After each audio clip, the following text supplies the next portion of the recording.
You're watching Revelation, the program with a biblical perspective.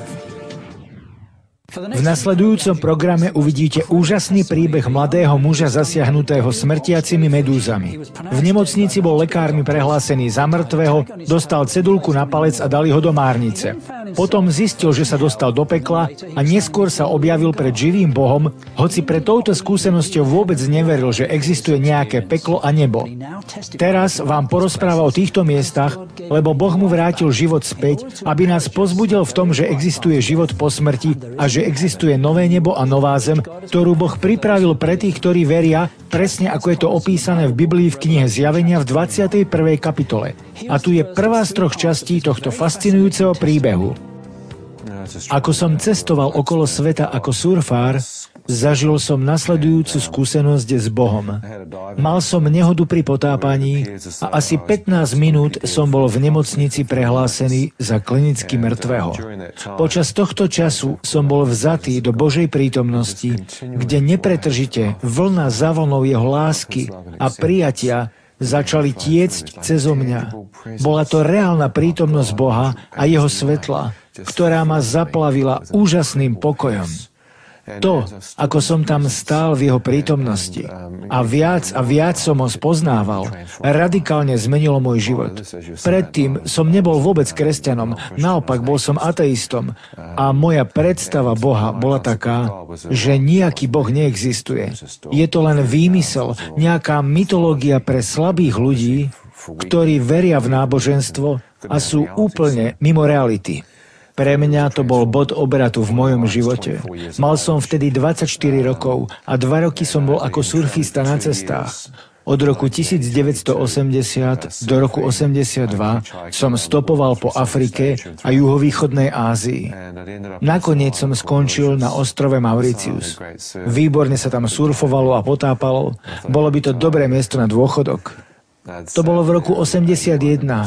Odišiel som odtiaľ ešte do Afriky, ale neskôr som sa vrátil späť. Ľudia, u ktorých som žil, boli kreoli živiaci sa rybolovom z oceánu. Surfoval a potápal som sa s nimi. Naučil som sa pri nich aj nočnému potápaniu. Hoci ja sám som učil ľudí potápať sa a bol som aj kvalifikovaným plavčíkom, nikdy som sa nepotápal v noci. Títo domorodci ma to naučili a bolo to tak trochu bláznivé. Chodili sme sa potápať až za vonkajšie útesy, kde bola hĺbka niekoľko tisíc metrov, lebo tam bola preliačina medzi 2 podmorskými horami. Začali sme o 11:00 a končili o 1:00 v noci. Keď sme sa ponárali, mali sme so sebou podvodné baterky, lebo ryby a kraby vychádzali von a keď sme na ne zasvietili, svetlo ich oslepilo a jednoducho sme ich chytali do ruky. Chytali sme ich toľko, koľko sa dalo predať v turistickom hoteli, ktorý bol v dedine, kde žili moji priatelia. Ja som to nerobil kvôli peniazom, ale kvôli jedlu. Bola to zábava, upieť si pár ryb na večeru, keď som sa okolo 2:00 vrátil z mora domov. A ešte vám zostalo plno morských potvor na druhý deň.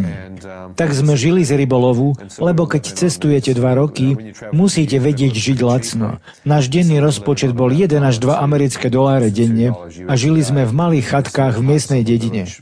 Pripravovali sme sa na ďalšie nočné potápanie, ale teraz to bolo trochu iné, lebo v diaľke som videl búrku nad oceánom a bál som sa, čo urobí príboj na skalách.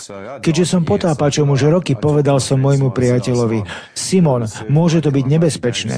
Ale on odpovedal: neboj sa, búrka nás minie, lebo ideme na nové miesto a uvidíš najlepšie miesto na potápanie. Poznáte rybárov, ako sa vedia jednať. A tak sme sa neskoro v noci vybrali loviť.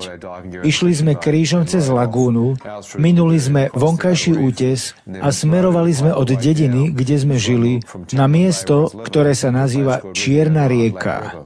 Keď sme tam dorazili, obloha bola plná mrakov a kvôli tomu nebolo vidieť žiadny mesačný svit na vode. Keď som sa sklzol do vody, moji priatelia už boli odplávaní a chvíľu po ponorení niečo zasiahlo moju ruku a bodlo ma. Čudoval som sa, čo to môže byť. Bolo to ako elektrický šok. Tí druhí potápači smerovali k útesom a ja som bol zasiahnutý niečím, čo som nevidel, ale nesmierne to bolelo, ako by mi elektrina prešla cez ruky. Moja prvá myšlienka bola elektrický úhor. ale okrem akvária som ho v živote nevidel. Tak som sa rozhliadol vo vode okolo a uvidel som množstvo medúz. Ale to nemohli byť oni, veď medúzy toto nerobia. Síce prehlia, ale nie takto. Tieto medúzy však boli nejaké iné. Spredu mali tvar zvona, ale zozadu boli ako krabica a ťahali dlhé chápadlá. Rozmýšľal som, sú to vôbec medúzy? Tak som sa načiahol, chytil som to rukavicami a uistil som sa, že je to naozaj medúza. Ako mi preplávala cez ruky, vôbec som netušil, že som práve uchopil do ruky to, čo niektoré knihy označujú za iné za druhé najjedovatejšie tvory našej planéty, nazývané štvorhranka smrteľná, kvôli jej krabicovému tvaru. Nikdy som o nich nečítal ani nepočul a tu mi práve jedna z nich prešla cez ruku. Tento druh je dobre známy v Austrálii, lebo tam zabili 70 ľudí. Ale my doma na Novom Zélande sme o nich nepočuli, lebo sme južnejšie, voda je studenšia a tieto tvory žijú viac v tropických oblastiach. Sú strašne jedovaté. Zabili už viac ako 70 ľudí a vedci tvrdia, že ich jed je smrteľnejší ako jed kobry alebo čiernej mamby. Ako mi prešla cez ruky, pomyslel som si, divný tvor, ale ideme ďalej. Rozhliadol som sa okolo a tu niečo vrazilo do mňa a tento raz som videl chápadla medúzy prejsť po mojej ruke. Uvedomil som si, tak toto sa mi stalo pred chvíľou. Začal som plávať k útesu, aby som povedal o tom mojim priateľom, keď ma zasiahla ďalšia. Pomyslel som si, koľko ich tu je. Keď som sa poobzeral, bolo ich toľko, ako by som plával v medúzovej polievke. Medúzu ťažko uvidíte v dobrom svetle, lebo je priehľadná, ale v noci je takmer nemožné zbadať, že ide do vás naraziť. Ako som požiadal priateľa, aby sme sa vynorili, tak sa ma spýtal, čo sa deje? Povedal som, niečo ma zasiahlo. Odpovedal, poď na útes a pozrieme to. On plával na ľavej strane a medúzy boli vpravo, takže ich ešte nevidel. Ako som ponoril hlavu do vody, aby som išiel k útesu, presne oproti mne morský prúd niesol medúzu rovno do mojej tváre. Keďže bolo jasné, že zrážka je neodvratná, buď zasiahne môj krk, alebo sa pretočím vo vode, zdvihnem ruky na chránenie tváre a dostanem zásah štvrtýkrát.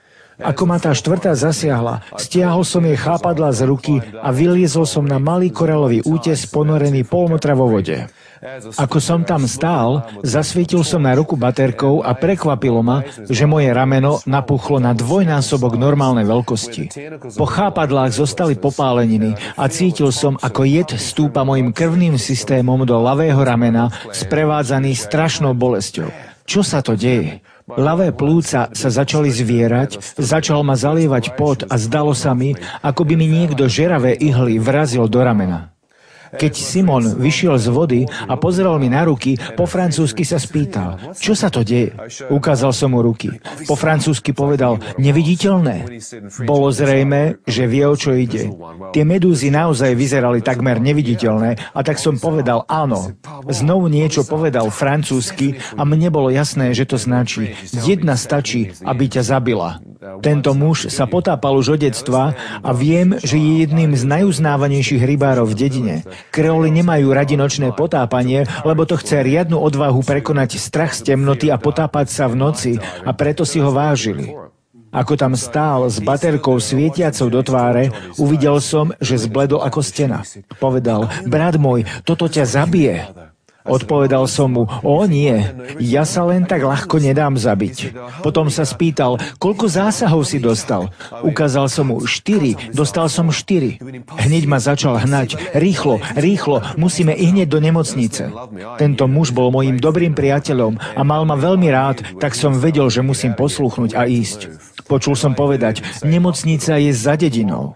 Problém bol, že sme boli až na vonkajšom útese, uprostred noci a na míle vzdialený od nemocnice.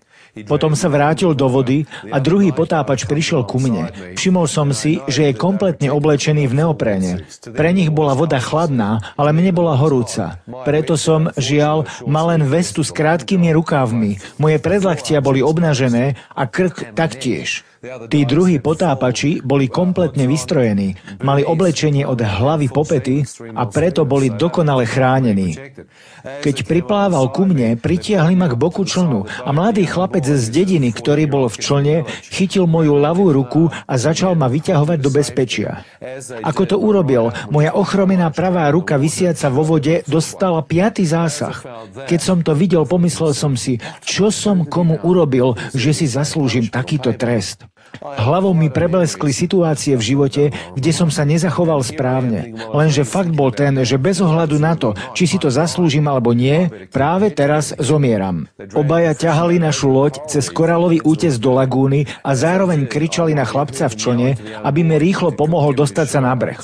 Obrátil som sa na Simona, aby mi pomohol, ale on povedal, nemôžem robiť nič, poďme, lebo zomrieš. Uvedomil som si, že je to veľmi vážne. Ukázal som mu rameno. Čo s tým môžem robiť?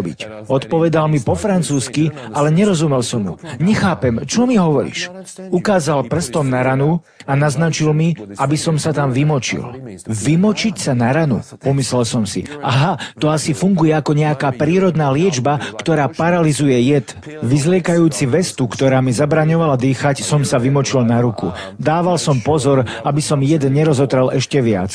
Dal som dole vestu, kvôli ktorej som ledva dýchal, posadil som sa do člnu a snažil som sa byť tak kľudný, ako to len bolo možné. Ak budem mať rýchly puls, vylúčený adrenalín rozpumpuje jed, ten zasiahne moje srdce a je po mne. Som záchranár, viem, čo sa deje a viac jedu už nepotrebujem. Z toho, ako reagujú tí chlapíci za mnou, je jasné, že to nie je žartík, ale otázka života a smrti. Ako ma tí muži ťahali cez lagúnu, sedel som tak kľudne, ako sa len dalo, ale aj tak som cítil, ako jed vniká do mojich ladvín, ako by mi nôž vrážali do chrbta. Ako jed postupoval do pravej časti môjho tela, pred očami sa mi zjavili kruhy, začal som mať problémy s videním, pláž predo mnou bola úplne rozmazaná. Pomyslel som si, ide o život. Keď sme pristáli na pláži, chlapec v člne sa pohol, aby mi pomohol vystúpiť. Ja som urobil jeden krok, pravá noha sa mi podlomila a padol som na dno člna. Keď sa to stalo, tak som si uvedomil, že pravá časť môjho tela už bola paralizovaná jedom. Mládenec si ma položil na chrbát, ja som takto uchopil svoju pravú ruku, ktorá bola úplne ochromená, visel som na ňom a tento malý chlapec ukázal úžasnú silu, keď ma vliekol krížom cez pieskovú pláž, čo bolo veľmi namáhavé, nahor, kde boli domy, palmové stromy a hlavná cesta. Keď ma dostal na cestu, tak sa otočil a po francúzsky kričal, že sa chce vrátiť, aby pomohol svojim bratom, lebo sa o nich bál. Uvedomil som si, že sa bojí, aby nezomreli. Preto ma v panike prosil, aby mohol ísť za nimi a potom odišiel. Ako som sedel na ceste, jed ma zasiahol celého a začal som byť veľmi slabý a unavený. Vôbec som netušil, že tento druh jedu zvyčajne zabíja do 10 až 15 minút. Tento druh medúzy vás do 15 minút zlikviduje. Bežne ľudia upadnú do kómy a už sa nikdy nepreberú. A tak tam sedím, cítiac sa veľmi unavený a ospalý. Pomaly si začínam líhať a snažím sa všetko zrovnať si v hlave. Ako si líham, oči sa mi pomaly zatvárajú a počas tohto zrazu počujem hlas, ktorý ku mne hovorí: Synu, ak teraz zavrieš oči, už sa nikdy nezobudíš. Pomyslel som si, kto to povedal? Pozrel som doprava očakávajúc, že tam bude nejaký muž, ale nikto tam nebol. To je bláznivé. Počujem mužský hlas a keď sa obzriem okolo seba, nikto tu nie je. Nikdy som nepočul ľudské hlasy odnikiaľ uprostred noci. To bolo na zvieracú kazajku na psychiatrii. Takže pomaly si líham, počujúc hlas hovoriaci ku mne, ale nikto tu nie je. Čo to povedal? Ak zavrieš oči, už sa nikdy nezobudíš. Napadlo ma, to znamená smrť. Ty hlupák, toto nie je spánok, ale už upadáš do kómy a nasleduje istá smrť. Keď sa na to teraz spätne dívam, viem, že ak by som nepočul ten hlas, zavrel by som oči a bol by koniec. Zomrel by som ako mnoho iných, ktorí zaspali do kómy a už sa nikdy neprebrali. Do 10 minút mŕtvy. Bol som v špičkovej kondícii. Roky som nepotreboval jesť mäso, takže som na sebe nemal ani štipku tuku, ale tento jed ma už začal premáhať. Pomyslel som si, bez ohľadu na to, kto to bol, povedal, že zomriem. Tak som vstal a začal som bojovať s prichádzajúcou smrťou najlepšie, ako som mohol. Moja ľavá noha bola ešte schopná uniesť ma, tak som pravú použil ako barlu, celú váhu som preniesol na ľavú stranu tela a začal som sa vliecť po ceste hľadajúc pomoc.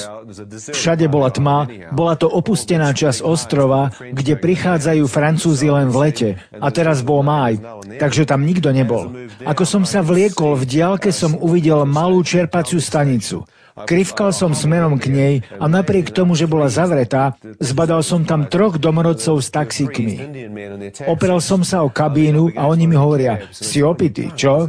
Odpovedal som, nie, zomieram, lebo som bol zasiahnutý jedovatou medúzou a potrebujem sa dostať do nemocnice. Odpovedali, tu je francúzsky klub a my nepotrebujeme ďalších pasažierov. Je nám ľúto, biely muž, nemôžeme ti pomôcť. A odišli. Hovorím, pomôžte mi, zomieram. Išli ďalej. Kričím, dám vám peniaze. Zastali. Keď ide o peniaze, všetci počúvajú, najmä taxikári. Ako zastali, otočili sa, jeden načiahol ruku a spýtal sa, koľko peňazí mi dáš, biely muž? Zoberiem ťa do nemocnice. Pozrel na hodiny, či sa stihne obrátiť, ja mu zomieram pred očami a jeho trápi, či to stihne.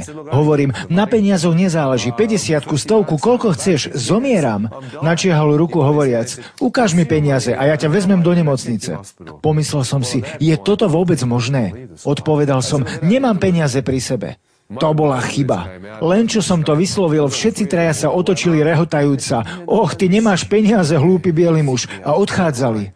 Zrazu som začul ten hlas. Synu, si ochotný žobrať za svoj život? Ako som počul slovo žobrať, spomenul som si na žobrákov v Afrike. Bolo to strašné. Na Novom Zélande som nikdy nevidel nič podobné a na toto poníženie som sa nedokázal dívať. Keď som pozoroval tých mužov, ako odchádzajú, pomyslel som si žobrať.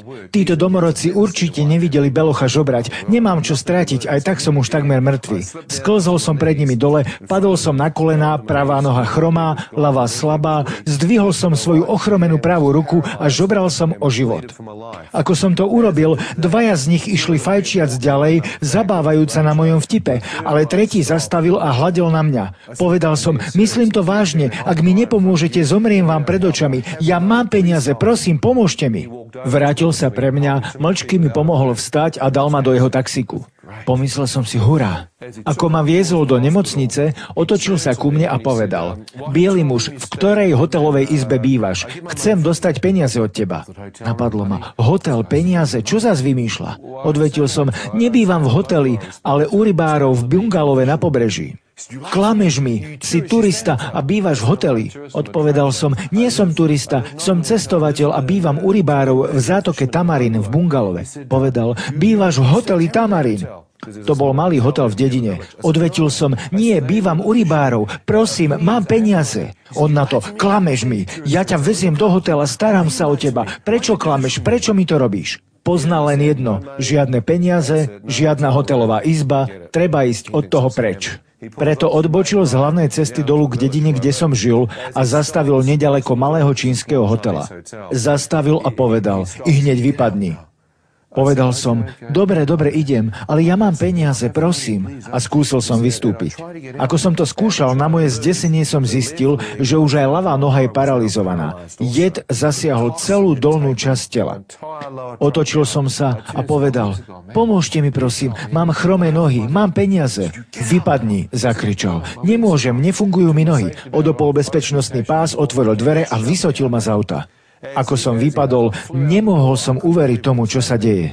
Keď som ležal na zemi a pozeral sa hore, uvidel som, že moje nohy sa nedostali von z auta a ležali v kabíne na strane spolujazdca, preto nemohol zavrieť dvere. Pozoroval som ho, ako sa nahol zo sedadla, vyhodil mi nohy von, pozrel mi zhnusene do tváre, zavrel dvere a odišiel. Pomyslel som, nemôžem tomu uveriť. Ako človek môže urobiť niečo také kvôli troche peňazí? Ešte 5-10 minút a som v nemocnici. Ako odišiel, ležal som tam a premýšľal. Nechcem žiť na tejto odpornej planéte. Ak sa takto dokážu k sebe správať ľudia za pár drobných, tak sa nebojím zomrieť. Ak prišiel môj čas odísť a moje dni sú spočítané, tak zomriem tu. Hnusí sa mi tento svet. Tak som tam ležal a rozmýšľal, je koniec. Ako som tam ležal, jeden človek z hotelovej ochranky videl, že odišiel taxík a vyšiel sa s baterkou pozrieť, či tam neprišiel nejaký turista z letiska. Miesto turistu uvidel muža ležiaceho na zemi. Ako sa priblížil, začul som hlas jedného z rybárov. Napadlo ma, to je Daniel. Počul som ho povedať, čo sa ti stalo, brat môj? Nikdy som ťa takéhoto nevidel. Čo si dnes dal, keď ležíš na zemi? Myslel si, že som opitý na mol. S týmto chlapíkom som popíjal v dedine a nenapadlo ma, že pracuje v bezpečnostnej službe hotela, aby si privyrobil. Tak som si vyhrnul rukáv a ukázal mu moju zjazvenú ruku. Keď ju uvidel, okamžite mu bolo jasné, čo sa stalo, lebo sám bol potápač. Medúzy? Spýtal sa. Áno, Daniel, medúzy. Povedal, to je veľmi zlé, musíš do nemocnice. Poďme. Zobral ma do náručia a odniesol do hotela. Vedľa bazéna bol bar, kde sedeli čínski majitelia hotela, ktorý bar zavreli, aby turisti odišli a oni sa mohli venovať hazardným hrám, popíjajúc whisky. Ako ma títo Číňania uvideli, spýtali sa, čo je s vami, ste opití? Odpovedal som, nie, ale zomieram, potrebujem sa dostať do nemocnice, pomôžte mi prosím, zranili ma jedovaté medúzy. Medzi tým Daniel zmizol do tmy. Číňania na mňa pozerali, ako som sa snažil všetko vysvetliť a potom povedali, nerozumieme, čo to hovoríš? Tak som si opäť vyhrnul rukáv a ukázal som im rany na rukách, aby si uvedomili, že mám vážny problém. Keď som vyhrnul rukáv a ukázal im rany na predlaktí, čínsky majiteľ sa postavil a povedal, čo robíš, hlúpy biely muž? Nepichaj si ihly, radšej si daj opium. Prečo si picháš, ty hlúpy biely muž? Pomyslel som si, kde je Daniel? Oni si myslia, že som narkoman a ja už som takmer mŕtvy. Ako som tam sedel, kútikom oka som zazrel, že moje prsty sa začali chvieť. Otočil som hlavu a uvidel som, ako sa svaly medzi hánkami začali mykať v krčoch. Za pár sekúnd sa celé rameno začalo triasť, prešlo to hore do tváre, zuby začali klepať o seba a sánka bola úplne mimo kontroly. O chvíľu celú tvár a telo zachvátila smrteľná triažka, nekontrolovateľné krče priamo pred ich očami. Ako toto smrteľné trasenie pokračovalo, pozoroval som tých mužov, ako bežia ku mne a chcú ma udržať dole. Ja som im však striasol ako handrové bábiky. Postupne triažka prestala a pocítil som v najhlbšom vnútri ľadový závan. Bolo to veľmi, veľmi studené. Mrznem, volal som. Rozbehli sa predeky a jeden z nich mysliaci, že som vypil jed, skúšal naliať do mňa mlieko. Ako tam sedím, cítim, ako mi jed vniká do kostnej drene. Nie jed, ale smrť. Mrazivá smrť plížiacia sa dovnútra kostí, stúpajúca do celého tela. Napadlo ma, ak ma to zasiahne až hore, zomriem im pred očami, je koniec. Som dehydrovaný, ochromený, v krčoch, ľadový chlad v kostiach. Z môjho univerzitného štúdia som vedel, že správanie môjho tela ukazuje, že tento stav je veľmi, veľmi vážny. Musím sa dostať do nemocnice. Obrátil som sa a pozrel sa na hotelové parkovisko. Stálo tam jedno auto. I hneď som spoznal, že je to auto majiteľa hotela, ktorý stál vedľa mňa. Povedal som, prosím vás, pane, zoberiete ma do nemocnice vašim autom, inak vám zomrie pred očami. Prosím, pomôžte mi, som takmer mŕtvý, odvezte ma. Číňan sa pozrel na svoje auto, položil mi ruku na plece a povedal, moje auto? Čo sa tak strachuješ, biely muž? Počkaj na sanitku, čo sa tak bojíš? Nemôžem ťa odviesť. Čakáme na sanitku pre teba. Prečo si taký ustarostený? Prečo som ustarostený? Za chvíľu zomriem. Mali ste už chuť niekedy udrieť si? Nie som prchký alebo pomstichtivý typ človeka. Naozaj nie. Som dosť mierny, ale v tú chvíľu som myslel len na jednu jedinú vec. Ako mu rozbiť ciferník? Poznáte to, keď vás niekto chytí? Podvedome sa chystáte brániť. Tu ma nik nechytil, ale bol voči mne tvárou v tvár. Udriem ho. Chystal som sa jednomu trestnúť, ale rameno neposlúchalo. Hlava mi hovorila udri, ale ochromená ruka sa nechcela pohnúť. Skúsil som ľavú ruku, tá sa hýbala. Ale čo dokážem urobiť ľavačkou skôr, než zomriem? Napadlo ma, že by som ho aspoň mohol udrieť čelom. Mal som za sebou pár bitiek a vedel som, ako to urobiť. Strhnem ho dole a udriem ho čelom. Ako sa na to chystám, znovu sa ozve ten hlas. Synu, ak to urobíš, uvoľnený adrenalín ťa zabije, lebo jed je už príliš blízko srdca. Napadlo ma, to je pravda. Odvrátil som sa a pomyslel si, ak to prežijem, tak si ťa nájdem. Ale potom si ma neželaj. Bude to tvoj koniec. Pozerám nabok, kontrolujúc svoj hnev a premýšľam, čo to bol za hlas, čo ma zastavil, aby som nezabil sám seba. Ako pozerám nabok, snažiac sa udržať svoj hnev, zrazu vidím môjho priateľa Daniela, ako ide ku mne spolu s ďalším strážnikom. Chytili ma do rúk a niesli k východu hotela. Keď ma niesli, uvidel som reflektory malého auta krúžiaceho na parkovisku.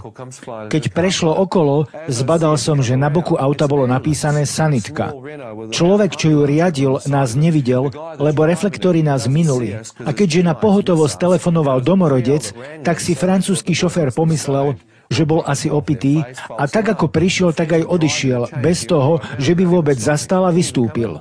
Ako auto odchádzalo za roh, visel som medzi dvomi priateľmi a díval sa, čo sa deje. Niečo musím urobiť, pomyslel som si. Chcel som hvízdať, ale nedalo sa. Daniel ma pustil a začal naháňať sanitku. Hlasno pritom hvízdal, aby upozornil šoféra na to, čo sa deje. Našťastie ho zastavil pred tým, ako odbočil na hlavnú cestu. Šofér sa vrátil, druhý strážnik ma uložil do sanitky a odišli sme. Vstúpali sme k nemocnici, bola na kopci. Ale žiaľ, moje nohy položili na predné sedadlo a hlavu na zadné. Ako sme sa začali štverať na kopec, kde bola nemocnica, jed, ktorý bol v dolnej časti tela, teraz začal prirodzene prúdiť dole do mojich plúc, srdca a postupne zasiahol aj mozog. Cítil som, ako mi prenikajúci jed postupne začína zatemňovať mysel. Bol som vyčerpaný, ale vedel som, že zomieram.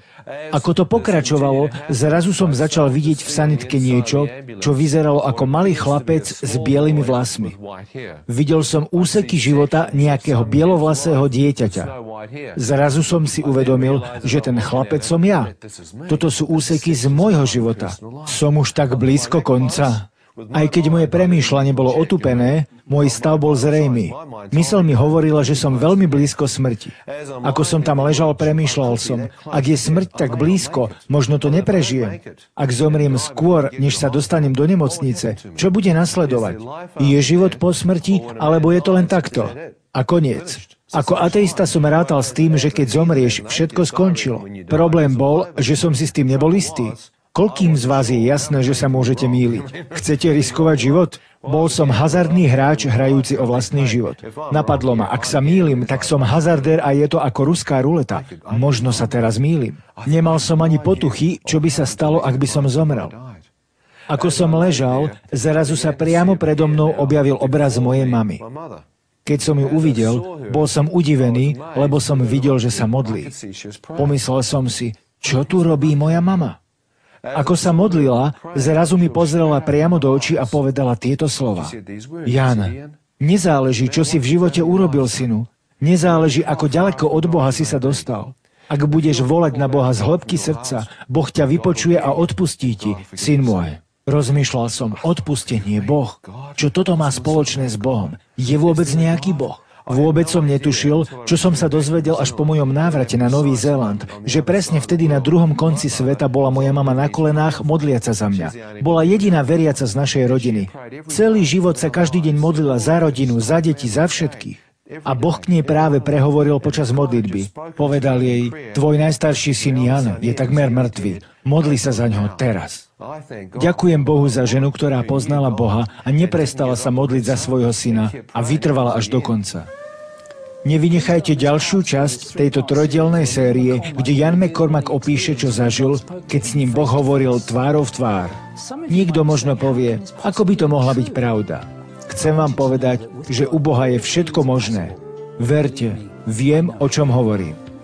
Zatiaľ, dovidenia. You've been watching Revelation, the program with a biblical perspective.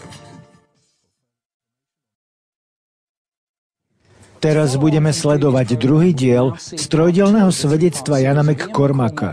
Tento mladý muž bol zasiahnutý smrtiacimi medúzami, v nemocnici lekármi prehlásený za mŕtvého, dali mu štítok na prsty na nohách a uložili do márnice. On sa najskôr ocitol v pekle a neskôr stal pred živým Bohom. Pred touto skúsenosťou Jan neveril ani v nebo, ani v peklo, Ale teraz hovorí o týchto miestach, lebo Boh mu vrátil život, aby nás povzbudil v tom, že existuje život po smrti a existuje nové nebo a nová zem, ktoré Boh pripravil pre tých, čo veria, presne ako slúbil v Biblii v 21. kapitole knihy Zjavenia. Nech vás to povzbudí. Rozmýšľal som, možno, že existuje Boh, ale ktorý je to? Na svete sú ich tisíce a každý tvrdí, že on je ten pravý. Keď však zomierate, chcete si byť istí, ktorý je to. Nechcete vsadiť na nepravú kartu, aj keď ste hazardér. A tak tam ležím, premýšľajúc. Ja neviem, ak existuje Boh, ktorý by to mohol byť. Tak som povedal, Bože, neviem, či vôbec existuješ. Neviem ani, či ma počuješ, ale ak áno, tak ja ani netuším, čo sa mám modliť. Ak ma počuješ, mohol by si mi pomôcť modliť sa? Ako som tam ležal, pred očami sa mi začali zjavovať slova. Hovorili, odpusti nám naše prestúpenia a hriechy. Ako som ich uvidel, pomyslel som si, ako by Boh mohol odpustiť mne. Už je príliš neskoro. Ležal som a rozmýšľal. Boh mi nemôže odpustiť. V živote som urobil príliš veľa zlých vecí. Teraz chcieť odpustenie je pokrytectvo. Obraz mojej matky znovu prehovoril. Synu, modli sa zo srdca. Zo srdca? Moje srdce je také tvrdé ako kameň. Povedal som, Bože, neviem, či mi môžeš odpustiť. Neviem ani, či mi v srdci zostalo aspoň niečo mäkké, ale ak môžeš, úprimne ťa prosím, odpusti mi všetky moje hriechy. Prosím, odpusti mi. Ako som to povedal, slová predo mnou zmizli a zjavili sa ďalšie. Odpusti tým, ktorí sa previnili a zhrešili proti tebe. Znamená to odpustiť iným ľuďom? To môžem urobiť. Od prirodzenosti nie som pomstychtivý typ človeka. Bože, bez problémov môžem odpustiť hocikomu bez ohľadu na to, čo mi urobil. Ako som to povedal, zjavila sa predo mnou tvár domorodého taxikára. Napadlo ma, čo tento tu robí? Hlas povedal, si ochotný odpustiť mu, že ťa vyhodil v noci z auta a nechal ťa zomierať vedľa cesty? Pomyslel som si, nie, ty žartuješ, ja mu mám odpustiť. Bol som nazúrený na tohto chlapa. A hneď na to sa zjavila predo mnou tvár čínskeho hoteliera. Čo tento tu robí, napadlo ma. Hlas sa spýtal, odpustíš mu, že ťa nechcel vziať do auta a nechal ťa zomierať? Nie, povedal som. Keď som uvidel obe tváre, pomyslel som si, koho je to hlas? S kým to hovorí? Kto to hovorí ku mne? Tieto divné slová, mama ich nazývala modlitbou Pána. Môžem hovoriť s Bohom? Naozaj On ku mne hovorí? Nechcel som odpustiť tým mužom. Napadlo ma, ale toto môže byť skutočné. Bola to situácia ako v knihe Hlava 22. Časť zo mňa mala chuť položiť ruky na tých chlapíkov. Asi nie potlapkať ich, že? Nie ako kňaz, keď hovorí, Boh ti žehnaj, synu. Mal som chuť drapnúť ich pod krk, máš problém s dýchaním, netráp sa, raduj sa. Zaškrtil by som ich. Ležím tu zomierajúci a mám pred očami tváre dvoch mužov. Čo s tým urobiť? Toto asi nie je nejaká zlátanina s rozprávkovým dedom Mrázom. Môže to byť naozaj. Povedal som, Bože, nechcem im odpustiť. Ale ak ty môžeš odpustiť to zlé, čo som urobil v mojom živote, a neviem, ako to urobíš, ale ak mi môžeš odpustiť, ako som ublížil iným ľuďom, ja odpustím týmto mužom. Nikdy sa ich nedotknem, nikdy im neublížim, nechám ich tak. Ich tváre okamžite zmizli. A nové slová, tvoja vôľa nech sa stane ako v nebi, tak aj na zemi. Rozmýšľal som, toto je Božia vôľa. 24 rokov som robil svoju vôľu, nezávislý, sebestačný. Povedal som, Bože, nepoznám tvoju vôľu, ale vyzerá to, že tvoj zázrak mi teraz zachoval život. Bože, ak si skutočný a počuješ ma, dávam ti svoju vôľu, podriadujem ti svoj život a budem sa snažiť nasledovať ťa počas celého môjho života. Ak to prežijem. Ako som sa to modlil, celá modlitba Pána sa zjavila predo mnou. Otče náš, ktorý si na nebesiach. Ako som sa ju modlil, prvý raz v živote som naozaj vnútri porozumel každému písmenu tejto modlitby, že v nej hovorím k Bohu. Zostúpil na mňa úžasný pokoj a vedel som, že je tam nejaký Boh a on tam bol. A najlepšie, ako som vedel, som sa s ním pokúšal zmieriť. Ako som sa modlil túto modlitbu, zdalo sa, že sanitka zastavila. Zažili ste niekedy autohaváriu, keď sa zdá čas pomalený? Zdalo sa mi, že v sanitke sa zastavil čas, ako sa moje srdce sklonilo pred Bohom. Absolútne som netušil, akú kľúčovú rolu mala tá modlitba hovorená zo srdca a akú moc bude mať v udalostiach, ktoré ešte len mali nasledovať. Naozaj som nepochopil jej dôležitosť. Keď sanitka dorazila, preložili ma na vozíček a hnali sa so mnou do úrazovej ambulancie. Prvá osoba, čo ma uvidela, bola sestrička. Vyhrnula mi rukav a snažila sa zmerať mi tlak. Napumpovala prístroj a pozoroval som, ako ním zatriasla. Napadlo ma, čo s tým je? Buchla po ňom a pozerala na mňa s tým, že bude v neporiadku prístroj alebo ja. Keďže si myslela, že prístroj je určite pokazený, sňala mi ho z ruky, zobrala druhý tlakomer, pripevnila ho na rameno, napumpovala a opäť po ňom udrela. Potom začala klepkať nechtom po skle na mieste, kde mal vystúpiť ortuťový stĺpec. V tom okamžiku som sa začal cítiť ako pozorovateľ, ktorý sa díva, čo sa deje. Bolo mi jasné, že to nie je astrálna projekcia, ani vplyv liekov, ale smrť. Vedel som, že ak som opustil svoje telo, je to jednosmerný lístok a bol som tak blízko smrti, že som počul biť svoje srdce. Díval som sa na sestru, ako sa hrá s tlakomerom a myslel na to, že krvný obeh môže o chvíľu zlyhať. Sestra na mňa neurčito civela, že by som vlastne nemal žiť. Šofér mi uvoľnil rameno, odtlačil ju a hnal sa so mnou k lekárom, lebo vedel, že je zle. Keď sme tam dorazili, prvý doktor sa na mňa ani nepozrel, ale so sklonenou hlavou sa ma po francúzsky začal vypytovať, kde bývam a ako som starý. Pomyslel som si, synu, švihni si a pozri na mňa, lebo kým sa staráš o moju adresu, ja ti umriem. Keď sa konečne na mňa pozrel, rozmýšľal som, prečo hovorí francúzsky a nie anglicky a pozrel som na staršieho doktora, ktorý bol naľavo od neho. Tiež na mňa nehľadel, ale zdvihol oči, keď v izbe zostalo ticho. Keď na mňa pozrel, uprel som naň pohľad a povedal, Pane, bol som zasiahnutý 5 smrtiacimi medúzami. I hneď potrebujem protied, som už takmer mŕtvy. Vbehla tam sestrička s nameranými hodnotami môjho krvného tlaku a podala ich doktorovi. Pozrel na ne a to, čo uvidel, spôsobilo, že celá intenzívka zrazu ožila. Boli ste tam niekedy? Musí to byť s vami vážne, aby vás tam dali. Pozoroval som tých ľudí, ako začali behať, odnikiaľ sa zrazu objavili ďalší s infúziou a inekciami a i hneď začali do mňa pchať ihly. Doktor povedal, drž sa chlapče, maj oči otvorené, snažíme sa zachrániť ti život, protilátky na jed, infúzia, dextróza na dehydratáciu, drž sa. Udierali ma po ruke, zdvihli kožu a zapichli ihlu medzi druhý a tretí prst. Spočiatku som netušil, čo to vlastne robia. Potom som videl, ako sa tam zväčšila cieva a pochopil som, že hľadajú nejakú cievu, ktorá ešte nezlyhala. Ako ju našli, sestrička bola taká nervózna, že ihlou behala zo strany na stranu. Cieva naplnená tekutinou prešla až sem, ale nič z nej neotekalo. Sestrička mi masírovala predlaktie, ale bez výsledku. Tekutina zostala v ruke a neprúdila ďalej. Napadlo ma, cievy mi zlyhávajú, to je veľmi zlé. Ležal som tam a premýšľal. Toto ma nedostane. Prežil som v živote všeličo. Zatnem zuby a musím cez to prejsť. Nedostane ma to. Pozbieral som všetky sily, aby som udržal oči otvorené, ale kvôli potu, čo mi stekal do očí, som nemohol poriadne vidieť. Perami som už nemohol hýbať, tak som chcel zdvihnúť ruky a pretrieť si oči, aby som videl. Obe ruky však boli úplne paralizované a nechceli sa pohnúť. Pomyslel som si, nie. Skúšal som otočiť hlavu v domnení, že ak ju dostatočne otočím, pod mi vytečie a opäť budem vidieť. Krk však nereagoval, paralýza zasiahla už aj krk. Nevedel som, čo robiť, tak som skúšal silno žmurkať, aby som dostal aspoň časť tekutiny z očí. Ale ako som to robil, cítil som, ako jed začína prenikať spätne cez kapiláry do očných jamiek.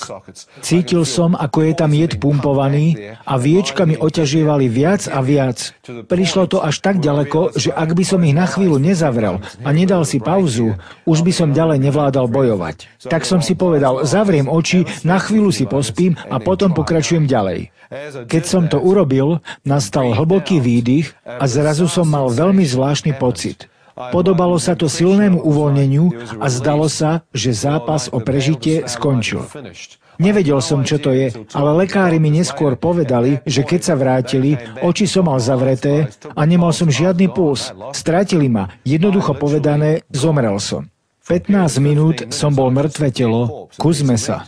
Preto ma vyviezli z intenzívky a previezli ma do inej časti nemocnice, kde odkladali mŕtve tela predtým, než ich umiestnili do márnice. Takže moje telo odviezli z intenzívky niekam inam. Ja som vôbec netušil, že som bol vyhlásený za klinicky mŕtvého. Mne sa javilo, že spím. Problém bol, že keď som zavrel oči a všetko tým malo skončiť, zrazu som neležal, ale stál som tam spriamený a bol som čulý a vedel som, že nespím. Ďalší problém bol, že tam bola absolútna tma. Prvé, čo ma napadlo, bolo, prečo tí lekári nezasvietia aspoň nejaké svetlo? Čo tu tak šetria? Prečo to robia? Toto je čudná nemocnica. Tak som tam stál zvedavý, ako dlho som vlastne spal. Chápte, pred chvíľou som v nemocnici a hneď na to v úplnej tme. Napadlo ma, asi mám stiahnuté zrenice, musia si zvyknúť na tmu. Tak som úprimne hľadel, čakajúc na rozšírenie zreníc, ale nikde ani kúsok svetla, bola tam úplná tma, ako v tmavej komore. OK, niekde bude svetlo. Otočil som sa o 360 stupňov, hľadajúc nejaké svetlo, ale žiadne tam nebolo. Tak nájdem stenu. Kde je stena, je aj vypínač, zapnem ho a uvidíme, kde sme. Pohol som sa napravo, ale steny nikde. Pomyslel som si, divné, kde ma to dali? Asi ma preniesli na iné oddelenie, kým som spal, a svetlá sú zhasnuté, aby nezobudili ostatných pacientov. Napadlo ma, pôjdem späť k posteli, nájdem ju a tam musí byť malá lampa, čo nebude rušiť. Tak som sa pohol vľavo dúfajúc, že nájdem posteľ, ale nemohol som ju nájsť. Pomyslel som si, ty trulo, ešte aj posteľ stratíš, to sa ti podarilo. Rozprával som sám so sebou a tápal okolo hľadajúc posteľ, ale neúspešne. Napadlo ma ďalšia myšlienka. Je tu taká tma, že nevidíš ani ruku pred tvárou. Naozaj je tu taká tma? Tak som zdvihol ruku. Ako som ju približoval k tvári, ruka mi prešla rovno cez tvár, ako keby tu fyzicky nič nebolo. To nie je možné. Asi som išiel mimo. Teraz dve ruky. Pohol som rukami tam, kde mala byť tvár, ale zdalo sa, že obe ruky opäť prešli cez. Moje ramena, telo, ruky. Kontroloval som miesta, kde mali byť časti môjho tela, ale nič tam fyzicky nebolo. Ako by som bol mimo tela. Než som o tom príliš mohol rozmýšľať, napadlo mi. Čo je toto za miesto? Čo je tá temnota? Ako som tam stál, dodávajúci odvahy, vnímal som, že v temnote bolo prítomné niečo zlé. Chlad vyžarujúce zlo, zaplňajúce celý priestor. Nebola to len fyzická, ale aj duchovná temnota, ako by v nej bolo nejaké zlo. Ako som tam stál, začal som vnímať, že niečo sa na mňa sprava pozeralo a priamo pred sebou som cítil neviditeľné oči niečoho, alebo niekoho, ktoré ma skúmali. Poznáte ten pocit, keď idete sami nocou a niekto vás sleduje. Behá vám raz po chrbte a teraz si to znásobte 100-krát. Stál som tam a jasne som vnímal, ako sa niečo začalo pohybovať smerom ku mne. Keď som pocítil tento pohyb v temnote, ustupoval som dozadu. Ako to robím, nejaký človek z pravej strany temnoty na mňa skríkne a hovorí toto. Drž hubu. Držať hubu? Nič som nepovedal. O čom to hovoríš? Odpovedám mu a chránim sa pred úderom. Ako som to urobil, iný človek na mňa vrieska zľava a hovorí. Zaslúžiš si byť tu. Zaslúžim si byť kde? Kde som to? A ďalší hlas predo mňa. Si v pekle. Drž hubu. Neveril som v peklo. Bol som ateista a veril som, že peklo je náboženský výmysel na desenie ľudí, aby prijali nejaké náboženstvo. Myslel som, že všetky náboženstvá sú založené na strachu a ak by existovalo peklo, bolo by to miesto zábavy, sex, drogy, rock'n'roll. Myslel som, že to bude tak. Ak sa nedostaneš hore, môžeš ísť tam dole. Myslel som, že radšej budem tam dole, ako tam hore na oblakoch, oblečený v bielom rúchu, vystrojený s nejakou harfou, aby som hral a malé tučné deti s krídelkami budú strieľať na mňa šípy. Radšej som chcel byť tam dole na párty, než tam hore hrať na harfe alebo niečo podobné. Ale táto predstava veľmi rýchlo zmizla, nebol som na nejakej príjemnej párty, ale stal som tam mimo svojho fyzického tela. Nedalo sa tu ani brániť, lebo by ste udierali do prázdna. Neželal by som ani svojmu najhoršiemu nepriateľovi, aby sa sem dostal. Bolo to strašné miesto. Napadlo ma, toto by mohlo byť skutočné. Nie je to miesto, kam ide tvoje fyzické telo, lebo mi bolo jasné, že moje fyzické telo musí byť hore v nemocnici. Bolo to, ako keby sa vám odrazu rozsvietila realita toho, že toto by naozaj mohlo byť peklo. Títo ľudia sú na tomto istom mieste, rozumejú každú tvoju myšlienku a môžeš tu byť 5 minút, 5000 rokov, neunavíš sa, čas tu neexistuje, jednoducho to budeš navždy a nič s tým neurobíš. Ako som tam stál, uvedomujúci, že naozaj som v pekle, v totálnej temnote, oslnivý lúč svetla prenikol temnotu nado mnou. Ako sa to svetlo dotklo mojej tváre, cítil som, ako mnou prechádza úžasná prítomnosť niečoho a moje telo sa zdvihlo zo zeme a bolo prenesené hore do tohto svetla a žiary. Ako som bol ťahaný smerom k tomu, videl som, že to vychádza z kruhového otvoru vysoko nado mnou a že to svetlo žiarilo práve z tohto otvoru. Cítil som sa ako zrnko prachu ťahané k tomuto svetlu. Keď sa to dialo, napadlo ma, je to skutočnosť. Pozeral som späť ponad plece a hlboko podo mnou som videl temnotu. To svetlo ma nejakým spôsobom uchopilo a vytiahlo z tej temnoty. Nechápajúc pôvod svetla, som sa približoval k tomu otvoru a vošiel doň. Ako som bol doň vtiahnutý, videl som, že je to tunel, ktorý má tvar kruhu. Keď som pozrel na jeho koniec, videl som zdroj tej žiary.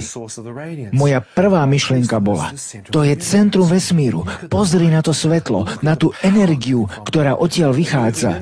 Keď som sa pohyboval v tuneli, vedel som, že nekráčam, ale som prenášaný priestorom nadprirodzenou rýchlosťou, ťahaný k tomu svetlu.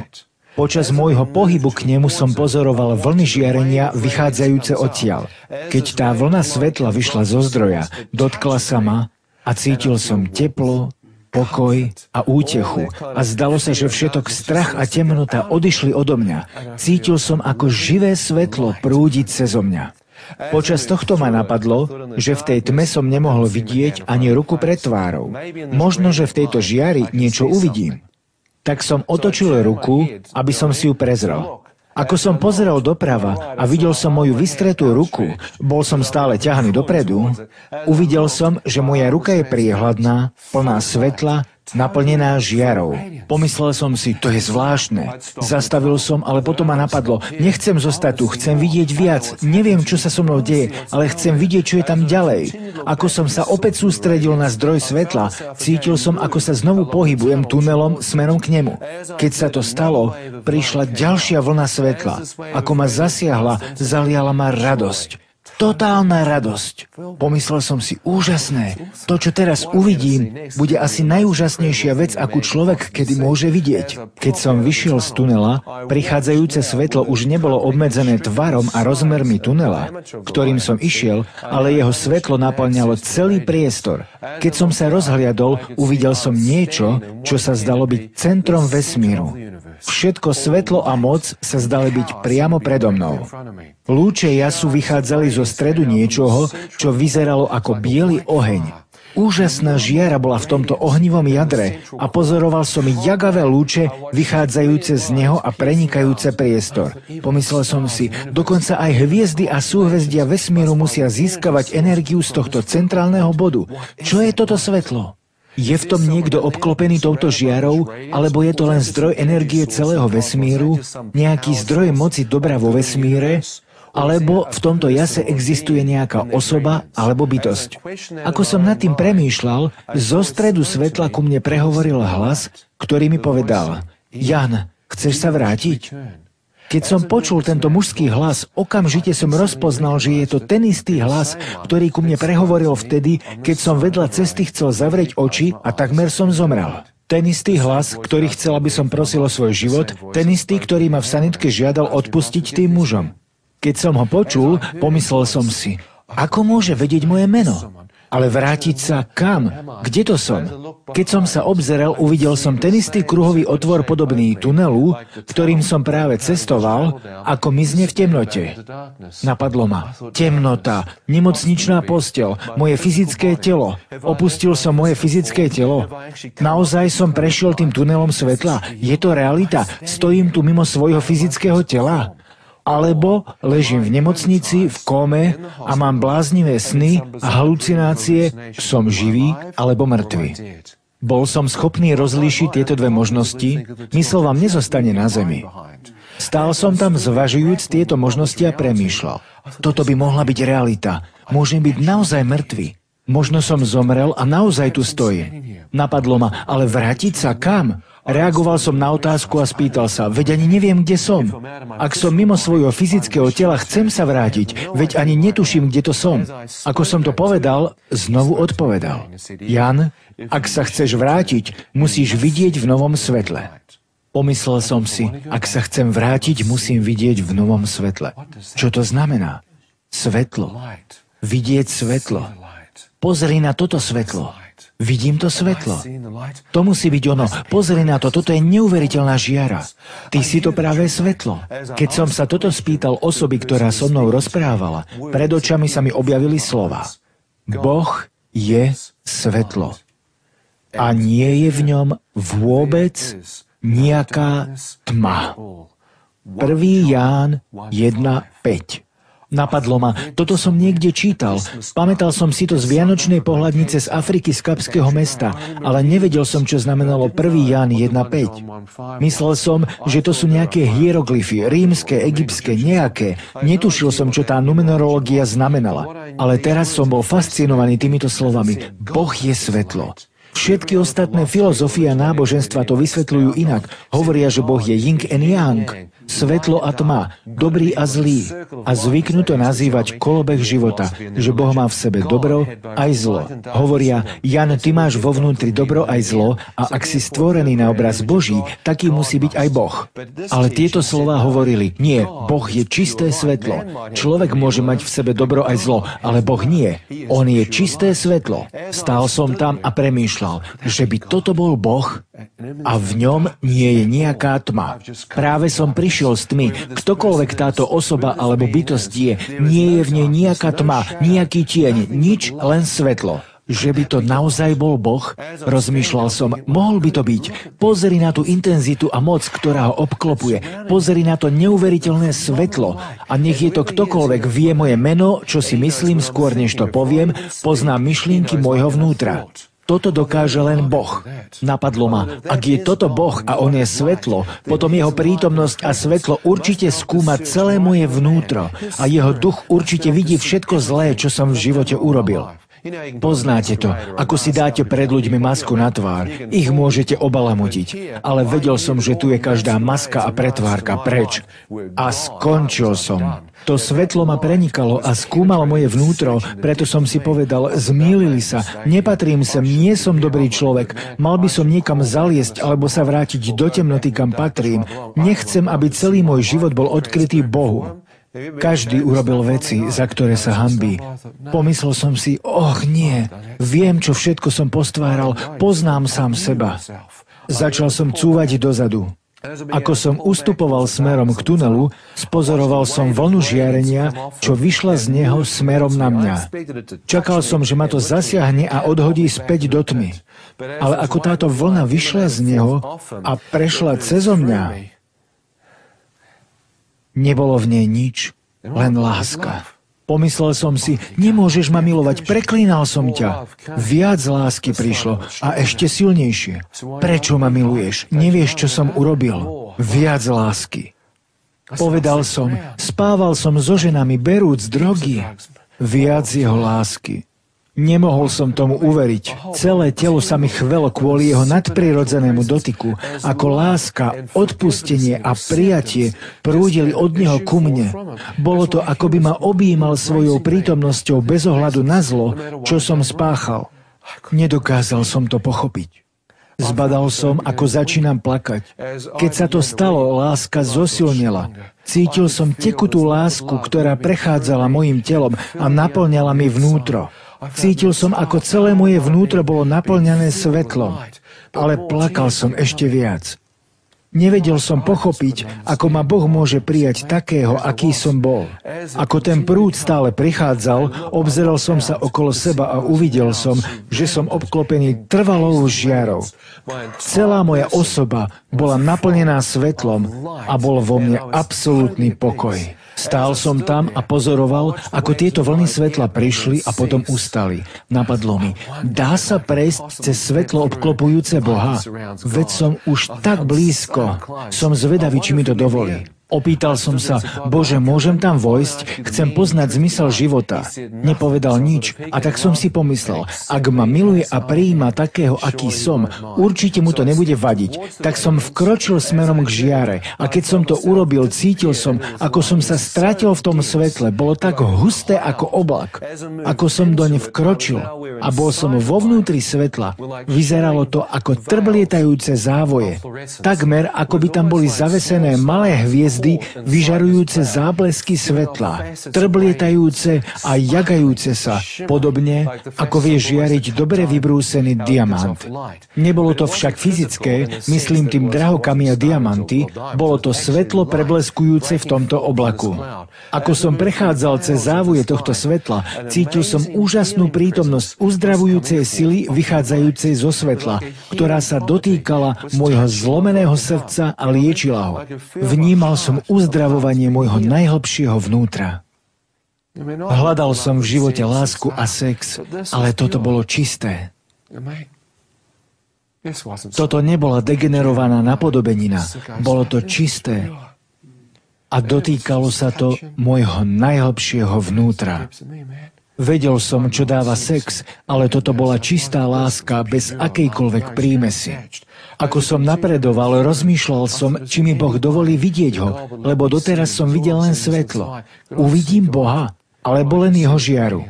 Išiel som cez svetlo a zrazu sa začalo rozstupovať. Ako sa postupne otváralo, uvedomil som si, že v jeho centre niekto stojí a spozoroval som bosé nohy a počlenky siahajúce o slnivo biele rúcho, odev vytvorený nie z látky, ale zo svetla. Ako som to uvidel, začal som dvíhať pohľad a uvidel som hruď muža s vystretými rukami, oblečeného do snehobieleho rúcha, ako by ma vítal. Keď som však pozrel do jeho tváre, takmer som sa musel odvrátiť. Lebo keď som videl svetlo a žiaru vychádzajúcu z jeho tváre, otočil som sa, lebo to bolo tak čisté. A 7-krát jasnejšie než všetko svetlo, čo som doteraz videl. Toto svetlo zatienilo všetko, cez čo som doteraz prešiel. Jeho tvár žiarila tak, ako keby svetlo vychádzalo z pórov jeho kože. Mohol som rozoznať vonkajšie obrysy a tvar jeho hlavy, ale nebol som schopný vidieť črty jeho tváre, lebo to svetlo bolo tak žiarivé. Začal som kráčať k nemu s myšlienkou, toto je určite Boh. Bol som zvedavý, či uvidím jeho tvár a budem vedieť, aký Boh je. Keď som sa k nemu dostal bližšie, tvárou som vošiel do toho svetla. Pritom to nezraní oči, môžete sa doň dívať. Keď som sa dostal tvárou blízko k jeho tvári, lebo som dúfal, že preniknem tento závoj, zrazu sa pohol. Premýšľal som, prečo to urobil. Bol som tak blízko, že by som mohol vidieť jeho tvár. Ako sa pohol, celá žiara sa pohla s ním. Nevynechajte tretiu, záverečnú časť tejto série, kde Jan popíše, čo videl z novej zeme, ktorú Boh slúbil v 21. kapitole biblickej knihy Zjavenia. Do budúceho programu, dovidenia. You've been watching Revelation, the program with a biblical perspective. Teraz si pozrite tretiu, záverečnú časť trojdielnej série príbehu Jana McCormacka. Tento mladý muž bol zasiahnutý smrtiacimi medúzami, v nemocnici prehlásený za mŕtvého, dostal cedulku na palec a skončil v márnici. Potom sa ocitol v pekle a neskôr pred živým Bohom, pričom pred touto skúsenosťou neveril ani v nebo, ani v peklo. Teraz svedčí o týchto miestach, lebo Boh mu vrátil život, aby nás pozbudil v tom, že existuje život po smrti a nové nebo a nová zem, ktoré Boh pripravil pre tých, ktorí veria, ako slúbil v 21. kapitole biblickej knihy Zjavenia. A tu je záverečná časť tohto fascinujúceho príbehu. Začal som kráčať k nemu s myšlienkou, toto je určite Boh. Bol som zvedavý, či uvidím jeho tvár a budem vedieť, aký je. Keď som sa dostal k nemu bližšie, tvárou som sa vnoril do toho svetla. Pritom to nezraní oči, môžete sa doň dívať. Keď som sa dostal tvárou blízko k jeho tvári, lebo som dúfal, že preniknem ten závoj, zrazu sa pohol. Premýšľal som, prečo to urobil. Bol som tak blízko, že by som mohol vidieť jeho tvár. Ako sa pohol, celá žiara sa pohla s ním. A priamo za ním bol kruhový otvor, rovnaký ako ten tunel, ktorým som prešiel. Videl som, ako sa otvára a bolo to, ako by som stal v jaskyni a hľadel cez tento otvor do krajiny. Boli tam zelené pláne, lúky, polia ležiace priamo pred mojimi očami. Vyzeralo to ako nejaká nová planéta. Videl som kryštálovo priezračnú rieku tečúcu krajinou. Podobalo sa to zemi, ale bolo to neporušené. Úplne nová zem. Každý kúsok mojej bytosti vedel, podarilo sa mi to. Jednoducho som to nejako vedel. Podarilo sa mi to. Ako si som vedel, že patrím sem a že tu som doma. Napadlo ma, prečo som sa nenarodil tu, ale na tej mizernej zemi? Prečo?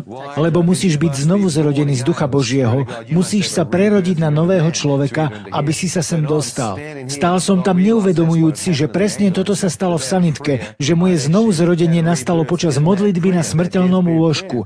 Vôbec som netušil, že Boh ju vypočul, dotkol sa môjho ducha, očistil do snehobiela môjho vnútorného človeka a ten zostal kryštálovo čistý. Takže tam stojím prezerajúci krajinu a jediné, po čom túžim, je preskúmať ju. Napadlo ma, mohol by som sa tam prejsť. Videl som, že rastliny vyžarovali tú istú životnú silu, ktorú som zažil v Božej prítomnosti. Ak na ne stúpim, okamžite sa narovnajú. Žiarili. Všetko, čo tam bolo, vyžarovalo život. Ako som sa chystal vykročiť, postavil sa priamo predo mňa, zablokoval mi cestu a spýtal sa: Jan, teraz keď si to videl, chceš ísť sem, alebo sa chceš vrátiť? Vrátiť sa? Na čo chcem vojsť? Nepohol sa. Povedal som, nemám sa pre koho vrátiť, som slobodný, bez ženy, nemám deti ani nikoho dole, prosím, pusti ma dnu. Nepohol sa. Napadlo ma, že ak pozná môj život, možno, že vie o nejakom nemanželskom dieťati, čo mám dole. Možno som nejakému dievčaťu zničil život, keď so mnou otehotnela a on chce, aby som sa vrátil a našiel to dieťa. Keď stojíte pred Bohom, netvárite sa tam ako nejaký frajer, lebo je jasné, že on vie o vás všetko a chcete byť v poriadku. Myslel som na to, že asi som urobil niečo zlé a musím sa vrátiť. Stál som tam a on sa nehýbal. Povedal som, Bože, nikomu nič nedlžím, nemám pôžičku ani hypotéku, pusti ma dnu. A on nič. Ja mu hovorím, počas môjho života ma nikto skutočne nemiloval. Tvoja láska sa dotkla môjho srdca.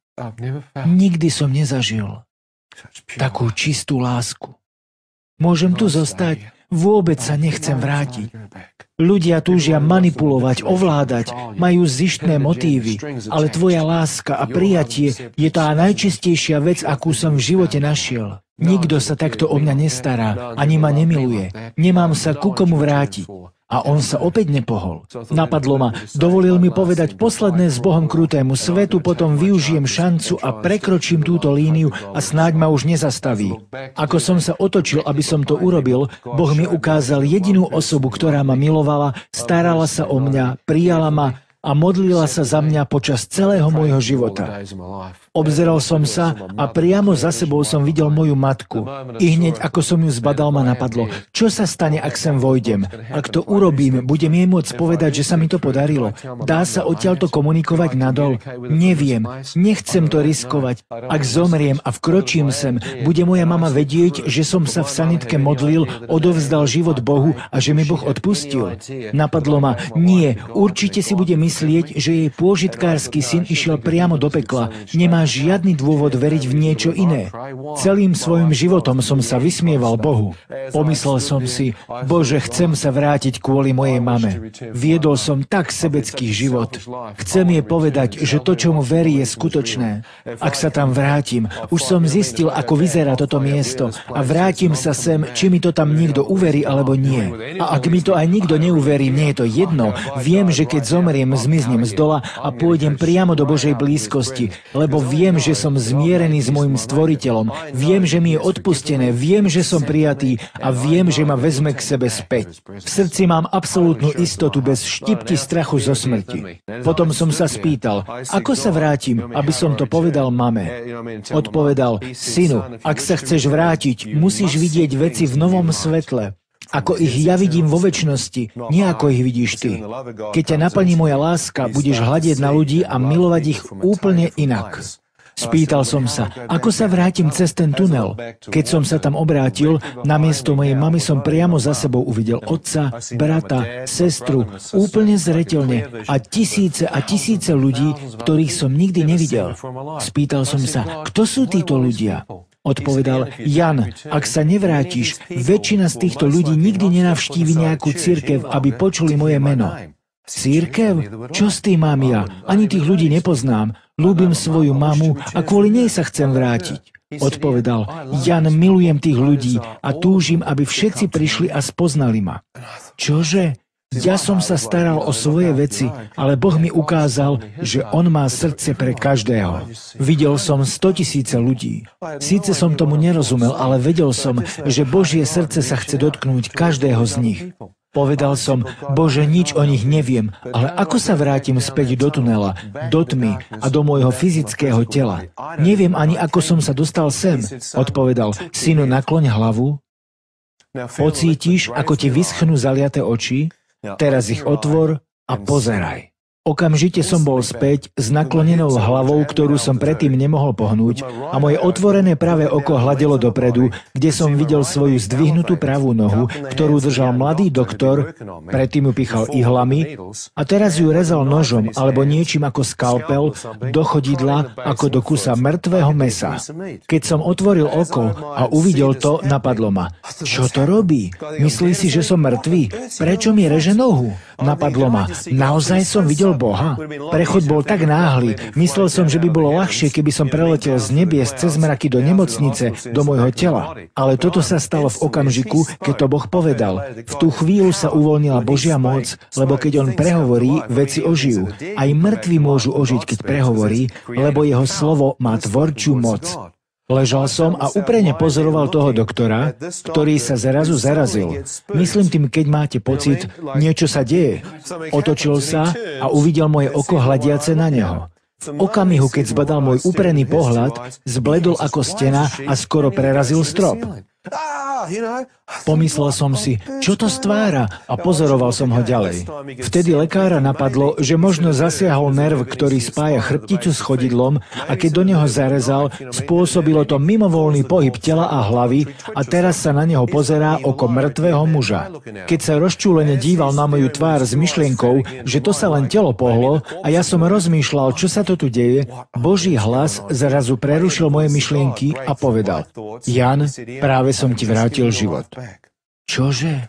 Bože, ak je to pravda a tento muž vôbec netuší, čo sa tu deje, pomohol by si mi otočiť hlavu vľavo a dívať sa inde. Už ho mám dosť. Sila sa mi vrátila do krku, hlava sa otočila a ľavé oko zostalo suché. Vzadu v dverách sestričky a ošetrovatelia hľadeli na mňa. Keď sa mi otvorilo ľavé oko, zdesili sa. Tá, čo bola vpredu, skočila dozadu a udrela tú za ňou a skoro jej vyrazila zuby. Čo to robia, pomyslel som si a pozeral na doktora. Držal mi stále nohu a triasol sa ako osýka. Napadlo ma, musí tu byť logické vysvetlenie. Určite mi niekto dal elektrošok. Otočil som sa, tam nikto.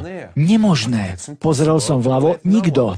Doktor mi stále držal nohu, sestričky boli v panike a ja som premýšľal. Nie je možné oživiť človeka tým, že mu držíte nohu alebo sa naň dívate. Musíte mu dať umelé dýchanie, masáž srdca alebo elektrošoky. Keď som sa na nich díval, došlo mi, že asi som naozaj videl Boha.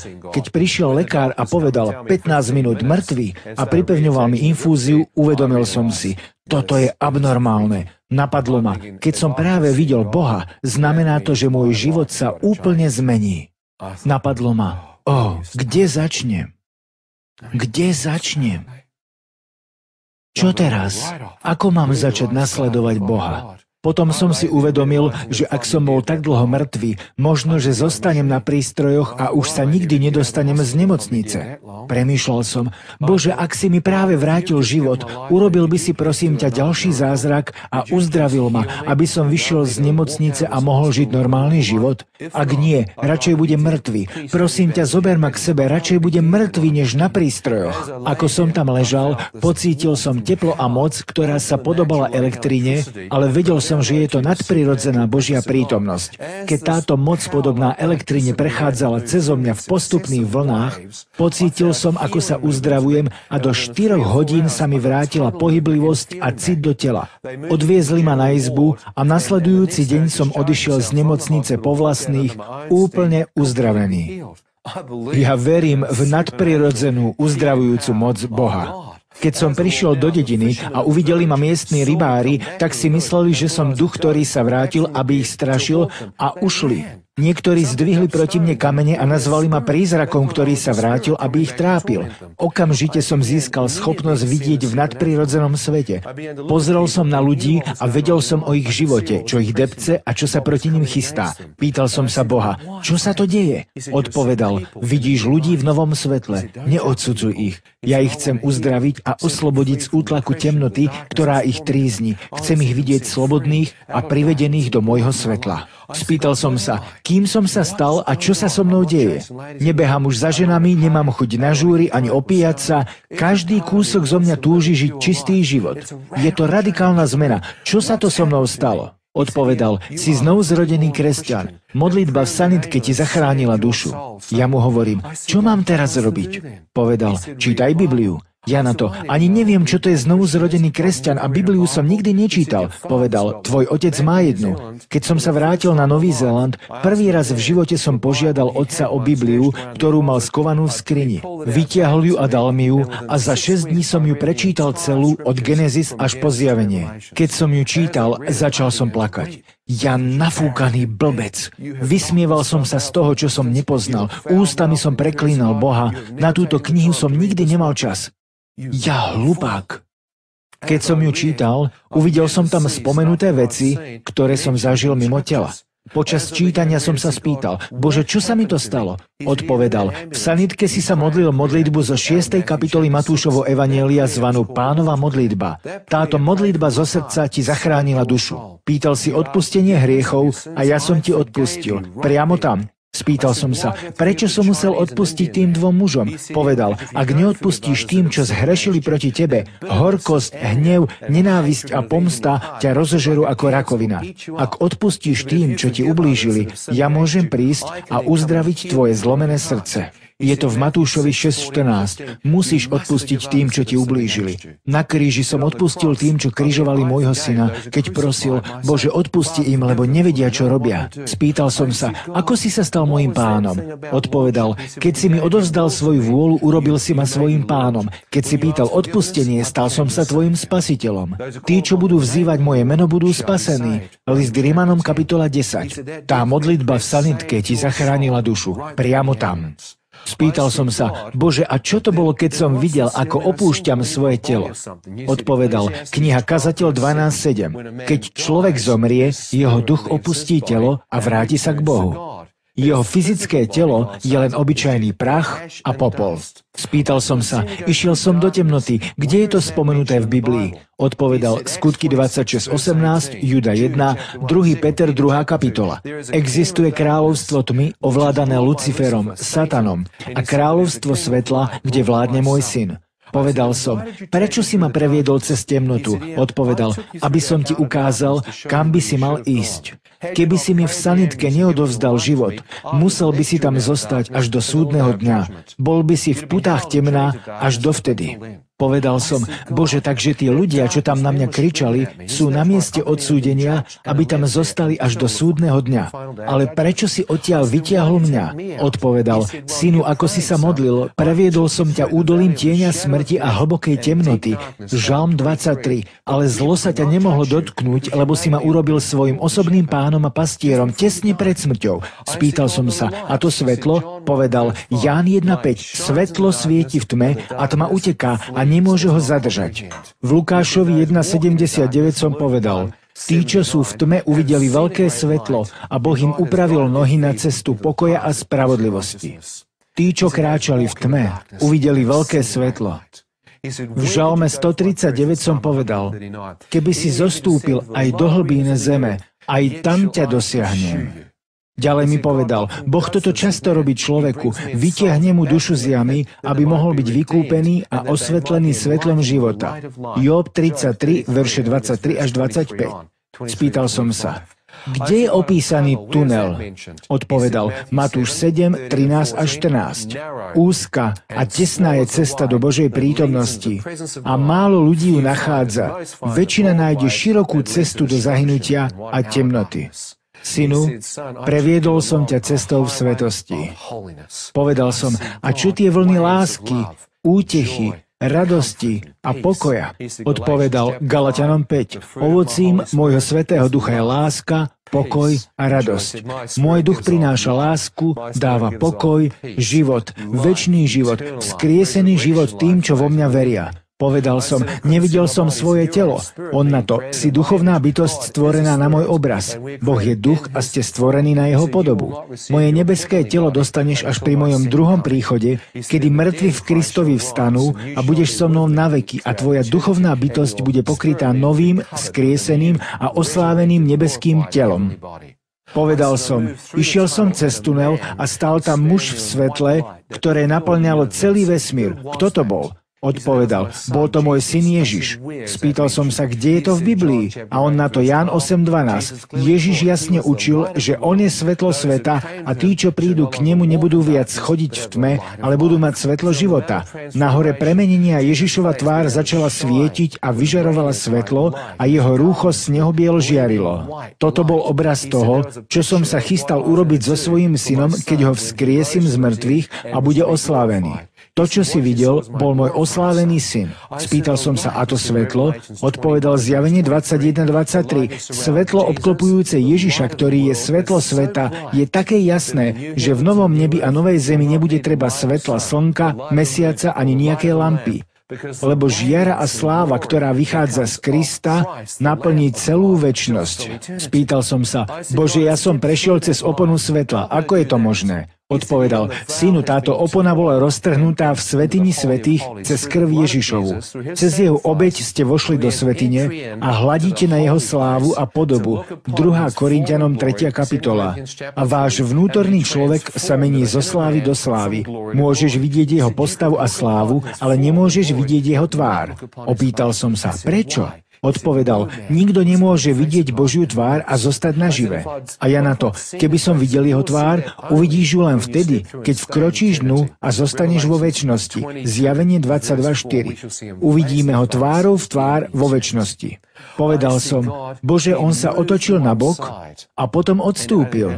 Odpovedal, môj syn jasne učil, že on je dvermi života, dvermi svetla, dvermi govciam. Ján 10, verš 7 a 9. Tí, ktorí vojdu cez neho, budú spasení, vojdu a výjdu a nájdu zelené pastviny. Povedal som, bolo to ako dvere, ako okno do večnosti. Odpovedal, áno, na konci tunela sú dvere svetla a nič nečisté, nič z tmy tam nemôže vojsť. A ak nie si môj, nemôžeš tam vstúpiť. Nejde mi o slová, ale musí to byť zo srdca. Ja poznám srdce človeka. Mnohí ma uctievajú perami, ale ich srdce je ďaleko odo mňa. Len ak mi dáš svoje srdce, čo je najväčšie prikázanie, milovať budeš Boha celým srdcom, celou dušou, celou silou. Ak to neurobíš, nemôže sa znovu zrodiť. Musí to ísť z tvojho srdca, z tvojho ducha, nie z tvojej mysle. Nie je to intelektuálny súhlas, je to túžba srdca uctievať ma. Povedal som, Bože, ustúpil si a videl som novú zem. Odpovedal 2. list Petra 3, 10 až 18. Pripravil som nové nebesia a novú zem pre tých, čo ma milujú. Ježiš povedal, idem vám pripraviť miesto. Ak by to tak nebolo, nepovedal by som vám to.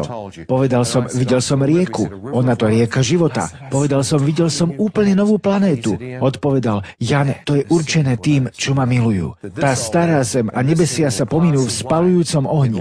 Prírodné živly sa rozplynú, ale tvoj duch prejde cez ten oheň a vojde do slávy. Spýtal som sa, keď som sa obzrel, kto boli tie tisíce ľudí, čo som videl? Odpovedal, 2. Peter 3.9. Chcem, aby nikto nezahynul, ale celé ľudstvo prišlo, aby ma spoznalo. A každý muž, žena a dieťa mali možnosť poznať moju bezpodmienečnú lásku a prijatie. Boli znovu zrodení mojim duchom, prišli ku krížu a k trónu milosti a našli pomoc v čase potreby. Zopakoval, môžeš smelo prísť k trónu milosti a nájsť pomoc v čase potreby. Spýtal som sa, ako som sa vrátil späť do tela. Odpovedal, ja som vzkriesenie a život. Kto verí vo mňa, bude žiť, aj keby zomrel. Moje slová majú moc moc vrátiť ľudského ducha späť do tela. Keď bol Lazarus 4 dní mŕtvy, skriesil som ho slovami: Lazarus, poď von. Keď som to povedal, jeho duch sa okamžite vrátil do tela a vyšiel z hrobu von. Mojimi slovami vznikol svet. Ja som slovo Božie. Ja som živé slovo Božie. Môj syn je vtelené slovo Božie. Povedal som: kto je Ježiš? Odpovedal: Ježiš je Boh. Keď si videl Ježiša, videl si Otca. Neviditeľného Boha v ľudskej podobe. On je viditeľnou podobou neviditeľného Boha. List Kološanom 1:13-14. Povedal: každé koleno sa raz zohne a každý jazyk vyzná, že Ježiš Kristus je Pán. Spýtal som sa: o čom hovoríš? Odpovedal: je len jedno meno, ktorým človek môže byť spasený. Skutky 4:12. Nie je dané nejaké iné meno na nebi alebo na zemi, ktorým môžeš byť spasený, okrem mena Ježiš. Povedal som: ľudia hovoria, že sú stovky ciest k tebe a kresťanstvo je len jedno z nich. Čo na to hovoríš ty? Odpovedal: Ježiš v Biblii v Jánovi 4:6 jasne učí, že on je cesta, on je pravda, on je život. Cesta ku mne je len cez môjho syna Ježiša. Existuje len jeden chodník, jeden priechod, ktorý privedie ľudí do mojej prítomnosti. Povedal som: stovky ľudí videli to svetlo a išli cez tunel, ale neveria v teba. Prečo? Odpovedal: dokonca aj Lucifer, Satan, môže prísť ako anjel svetla a podviesť ľudí, aby verili v niečo iné. Keby aj anjel alebo iný duch prišiel a hlásal niečo iné okrem Krista, nech je prekliatý.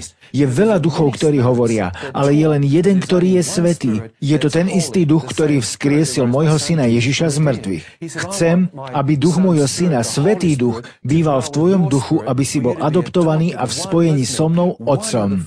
Povedal som: ľudia hovoria, že Ježiš je jednou z tvári Boha. Nie, synu, odpovedal. Keď si videl Ježiša, videl si vtelenú tvár Boha v ľudskej podobe. Kto videl Ježiša, videl Boha. Všetci učitelia iných náboženstiev boli len ľudia. Nikdy sa nevyhlásili za Boha. Ježiš je jediný učiteľ, jediný prorok, jediná osoba, čo tvrdí: ja som Boh. Prorokoval: keď ma ukrižujete a zomriem, stanem z mŕtvych. Telá náboženských vodcov sú uložené v zemi, ale nikde nenájdeš telo alebo kosti Ježišove. Prečo? Choď do Jeruzalema, bol skriesený a už tam nie je. A tá istá oživovacia moc, ktorá vzkriesila Ježiša z mŕtvych, vzkriesi aj tých, ktorí v neho veria, do večného života. A Božia moc vyzdvihne aj tvojho ľudského ducha hore do slávy.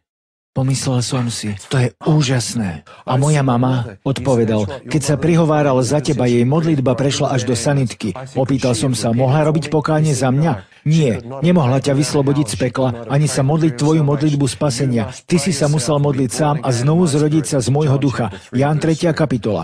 Povedal som: veľa ľudí ťa chce poznať, ale čo vlastne majú robiť? Odpovedal: nech požiadajú o odpustenie hriechov. To, čo oddeluje ľudstvo odo mňa, svätého Boha, nie je to, že by som ich nemiloval. Milujem ich, ale sú to ich hriechy a zlo, ktoré robia. Pýcha, arogancia, žiadostivosť, perverzia, cudzoložstvo, opilstvo, smrť a vraždy, ktoré robia, lebo sú hnaní mocami temna, ktoré im našepkávajú a učia ich to robiť. Človek, ktorý je schopný pozabíjať deti a masakrovať ich, bol inšpirovaný a ovládaný demonickými silami. Ale ja som prišiel, aby som oslobodil ľudí od moci Satana a moci zlých duchov a aby som ich vytiahol z týchto zviazaností, z okultizmu a priviedol ich do môjho svetla. Povedal: ak si niekto vyvolí nasledovať ma, oslobodím ho, lebo koho Syn Boží oslobodí, je skutočne slobodný. Je to preto, lebo každý démon na tejto planéte musí rešpektovať meno Ježiš. Sú ľudia v zvieracích kazajkách, ktorí sú posadlí démonmi, ale môžu byť oslobodení v mene Ježiš. Ďalej povedal: porazil som smrť aj Lucifera. Na kríži som vzal späť kľúče smrti a podsvetia. Chceš vidieť o osobe v žiariacom ruchu? Áno, kde ho nájdem? Odpovedal kniha Zjavenia 1:13-18. Uprostred svietnikov, čítal som Biblii, stál syn človeka v bielom rúchu až po zem. Napadlo ma: toto som videl. Hlavu a vlasy mal biele ako vlnu, ako sneh.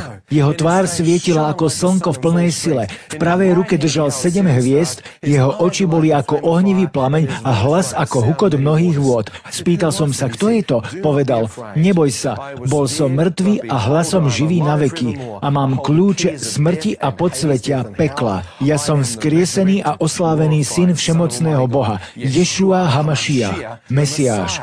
Som král kráľov a pán pánov, som alfa aj omega, počiatok aj koniec. Ja som Ježiš, syn Boží, oslávený, večný pán vesmíru. Napadlo ma, ja som videl Ježiša. Toto bolo napísané pred 2000 rokmi. Odpovedal, je to tak. Toto videnie mal jeden z mojich apoštolov, Ján na gréckom ostrove Patmos, keď bol uchvátený hore do žiarivej Božej prítomnosti a videl ma v mojej oslávenej podobe. To, čo si videl ty, bolo to isté, čo videl Ján. Povedal som, kto som ja? Odpovedal, synu, si človek, ktorý chodil v tme a zle. Tvoj život bol plný zla, ale bol si úprimný a ja som sa ti dal poznať. Povedal som, ľudia mi neuveria. On na to, viem. Aj keď som ja vstal z mŕtvych, neveria mi. Aj dnes o mne klamú, ale ja som vstal z mŕtvych. Spýtal som sa, zažil niekto v Biblii to, čo ja? Povedal, 2. Korinťanom 12, verš 2 až 4. Apoštol Pavol píše, poznám človeka, čo pred 14 rokmi, či vo fyzickom tele alebo mimo tela, len Boh to vie, bol vychvátený do 3. neba, do raja. Ďalej povedal, niektorí ľudia neuveria, keby sa aj mŕtvi vrátili a hovorili by im, neuveria. Majú Boží zákon od Mojžiša a prorokov. Jan, ak ti neuveria, netráp sa, odkáž ich na mňa. Ak sa budú s tebou dohadovať o teológii, nehádaj sa, ale povedz im, aby hovorili so mnou, lebo ja viem, čo sa ti stalo. Ak si pomyslia, že si mal len víziu, je to OK. Ja som ten, ktorý vie, či si vstal z mŕtvych a či som ti vrátil život späť. Nech o tom hovoria so mnou. Lekári môžu urobiť chyby, ty sa môžeš mýliť. Povedal som, viem. Pokračoval, synu, ale ja nerobím chyby. Ja som ťa uchopil, vyvolil som ťa, ustanovil a zmocnil som ťa, aby si šíril lásku môjho syna, dobrú správu evanjelia pre tie tisíce ľudí. Niektorí ťa vypočujú a povedia, áno, chcem sa zmieriť s Bohom, áno, chcem sa znovu zrodiť, áno, chcem výjsť z temnoty, chcem poznať Božie odpustenie a začať odznova, chcem kráčať v čistote, chcem kráčať v Božom svetle a byť s ním jedno, chcem poznať Božiu lásku. Povedal, synu, môžeš sa modliť s ľuďmi a oni zareagujú a dajú mi svoj život. To je to, čo si videl. Tisíce ľudí, ktorí na večnosť prejdú ku mne, lebo počuli, čo som urobil v tvojom živote. Povedal som, Bože, a čo keď to budú chcieť? Odpovedal, povedz, že všetko, čo treba, je pomodliť sa nahlas. Bože, odpusti mi moje hriechy. Očisti ma od všetkých hriechov. Teraz sa obraciam na teba, ktorý pozeráš tento program, či v televízii, alebo na videu. Aj ty môžeš dať svoj život Bohu. On ti môže odpustiť. Bez ohľadu na to, aký si zlý, alebo prevrátený, v akej špine si namočený, koľko drog alebo žien si mal. On ti môže odpustiť. Možno si myslíš, aký si svätý, ale Boh hovorí, všetci zhrešili. Ak sa chceš modliť so mnou a dať život Ježišovi, skloň hlavu a práve tam, kde si povedz, Bože, prosím ťa, odpusti mi všetky moje hriechy. Prosím ťa, aby si ma očistil. Verím, že Ježiš Kristus zomrel za mňa na kríži a jeho krv jeho obete, krv Ježiša Krista očistí môjho ducha do snehobiela. Pokorujem sa v modlitbe a hovorím, Bože, zľutuj sa nado mnou, odpusti mi a očisti ma dnes. A ako si odpustil mne, ja odpúšťam tým, ktorí zhrešili proti mne, tak ako si odpustil tým, ktorí ťa ukrižovali. Bože, odpúšťam tým, ktorí ma zneužívali a zranili a podriadujem celý svoj život pánstvu Ježiša. Jeho robím svojim pánom a spasiteľom. Od dnešného dňa si volím kráčať v svetle jeho učenia, jeho svetosti, v svetle jeho svätého ducha. Pozývam jeho svätého ducha, aby do mňa vošiel, zjavil mi Ježiša a spojil sa s mojím duchom, aby som bol znovu zrodený z ducha živého Krista, Ježiša, môjho pána a spasiteľa. Modlím sa to úprimne z celého srdca. Amen. Toto je moje svedectvo a ďakujem za pozvanie. Ďakujem Janovi za úžasné svedectvo a modlím sa, aby to prinieslo nádej do vašich životov, keď viete, že existuje život po smrti. Samozrejme, to, kde skončíme, závisí na voľbe každého človeka. Lebo súdny deň sa blíži, ale nie ten s Arnoldom Schwarzeneggerom. Keď každý z nás zloží Bohu účet za to, čo sme urobili so životom, lebo rozhoduje to, čo robíme tu na zemi. Povzbudzujem vás, aby ste si prečítali to, čo Boh hovorí vo svojom slove v Biblii. Začnite napríklad knihou Zjavenia. Áno, Práve teraz je čas pre zjavenie. Boh vás žehnaj a až do budúceho programu dovidenia. You've been watching Revelation, the program with a biblical perspective. For further information on this or other programs, please go to our website, www.rtv.uk.com, or telephone 0208 255 3333. We are interested in your comments and welcome any biblically based questions that you may have. Address your emails to comments@rtv.uk.com. Thank you for watching.